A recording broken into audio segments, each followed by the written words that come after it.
हमारे चारों ओर जो कुछ भी है और आकाश में चमकते सितारे, सब कुछ छोटे छोटे निर्माण खंडों से बना है जिन्हें परमाणु कहा जाता है। सदियों तक मनुष्यों को ये पता ही नहीं था कि इनके भीतर क्या छिपा है। प्राचीन विचारकों का मानना था कि परमाणु पदार्थ के सबसे छोटे टुकड़े होते हैं, लेकिन 20वीं सदी की शुरुआत में वैज्ञानिकों ने एक आश्चर्यजनक खोज की।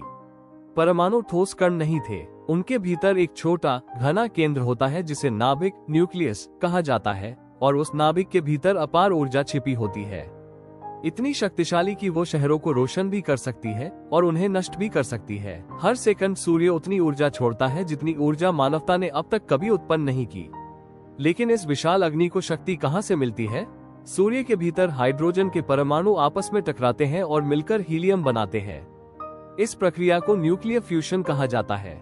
जब परमाणु आपस में जुड़ते हैं तो उनके द्रव्यमान का एक छोटा हिस्सा सीधे ऊर्जा में बदल जाता है। इस विचार को एल्बर्ट आइंस्टीन के प्रसिद्ध समीकरण ने समझाया, E=mc²। इसने एक चौंकाने वाली सच्चाई उजागर की, पदार्थ की बहुत छोटी मात्रा भी अत्यधिक ऊर्जा छोड़ सकती है। तारे इसलिए चमकते हैं क्योंकि उनके भीतर परमाणु लगातार रूप बदल रहे होते हैं। 1938 में वैज्ञानिकों ने इसका विपरीत प्रक्रिया खोजी। परमाणुओं को जोड़ने के बजाय उन्हें तोड़ना भी संभव था। जब यूरेनियम जैसे भारी परमाणु पर एक न्यूट्रॉन टकराता है तो उसका नाभिक टूट जाता है। इसे न्यूक्लियर फिशन कहा जाता है, और साथ ही और न्यूट्रॉन भी निकलते हैं। वे न्यूट्रॉन दूसरे परमाणुओं को तोड़ते हैं और जल्द ही एक श्रृंखला प्रतिक्रिया शुरू हो जाती है। 1942 में भौतिक विज्ञानी एनरिको फर्मी ने शिकागो में पहला न्यूक्लियर रिएक्टर बनाया। ये यूरेनियम और ग्रेफाइट के ब्लॉकों से बना एक साधारण ढांचा था। मानवता ने पहली बार नियंत्रित न्यूक्लियर श्रृंखला प्रतिक्रिया को सफलतापूर्वक बनाया। इस खोज ने आगे चलकर न्यूक्लियर पावर प्लांट का मार्ग प्रशस्त किया। इन प्लांटों के भीतर नियंत्रित फिशन प्रतिक्रियाएं गर्मी उत्पन्न करती हैं। ये गर्मी पानी को भाप में बदल देती है।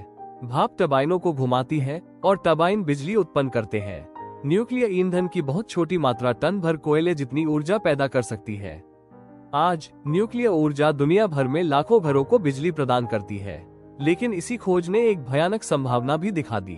अगर श्रृंखला प्रतिक्रिया अनियंत्रित हो जाए तो सारी ऊर्जा एक साथ निकल सकती है। द्वितीय विश्व युद्ध के दौरान वैज्ञानिकों ने पहले परमाणु बम बनाए। 1945 में हिरोशिमा और नागासाकी पर बम गिराए गए, जिससे पूरे शहर नष्ट हो गए। पहली बार मानवता ने परमाणु के भीतर छिपी भयावह शक्ति को देखा। वही शक्ति जो तारों को ऊर्जा देती है, धरती पर विनाश भी ला सकती है। असल सवाल यह नहीं है कि हम इसका उपयोग कर सकते हैं या नहीं, बल्कि यह है कि हम इसका उपयोग कितनी बुद्धिमानी से करते हैं।